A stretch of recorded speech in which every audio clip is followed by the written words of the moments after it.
சென்னை மயிலாப்பூரில் நடைபாதையை முழுமையாக ஆக்கிரமித்து பொம்மை முதல்வர் ஸ்டாலினின் விளம்பர பதாகை வைக்கப்பட்டுள்ளதால் பொதுமக்கள் நடைபாதையை பயன்படுத்த முடியாத நிலை ஏற்பட்டுள்ளது. மயிலாப்பூரில் உள்ள ராமகிருஷ்ணா மடம் சாலையில் பொம்மை முதல்வர் ஸ்டாலினின் பிறந்தநாள் தொடர்பான விளம்பர பலகை ஒன்று நடைமேடை முழுவதையும் ஆக்கிரமித்து வைக்கப்பட்டுள்ளது. விடியா திமுக நிர்வாகிகள் வைத்த இந்த விளம்பர பேனர் அப்பகுதி பொதுமக்களை எரிச்சல் அடைய செய்துள்ளது. பொதுமக்கள் நடந்து செல்லும் நடைபாதை முழுவதும் ஆக்கிரமிக்கப்பட்டு இருப்பதால் வயதானவர்கள், மாற்றுத்திறனாளிகள் நடைமேடை பயன்படுத்த முடியாத நிலை ஏற்பட்டுள்ளது. திமுக சட்டமன்ற உறுப்பினரை மக்கள் பாதுகாப்பிற்கு எதிராக உள்ளதாக குற்றம் சாட்டிய பொதுமக்கள் ராஜத பதாகையை உடனடியாக அகற்ற வேண்டும் என மக்கள் கோரிக்கை வைத்தனர்.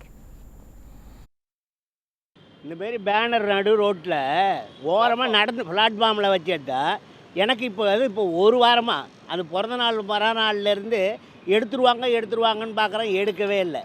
நானே காலு நொண்டி முட்டி வலி நடக்க முடியாமல் நடந்து வரேன். போலீஸ்காரங்களாம் ரோட்டில் நடந்தால் சத்தம் போடுறாங்க. அதை சொல்லி எடுக்கிறதுக்காக பார்ப்பாங்கன்னு பார்த்தா எடுக்கவே இல்லை.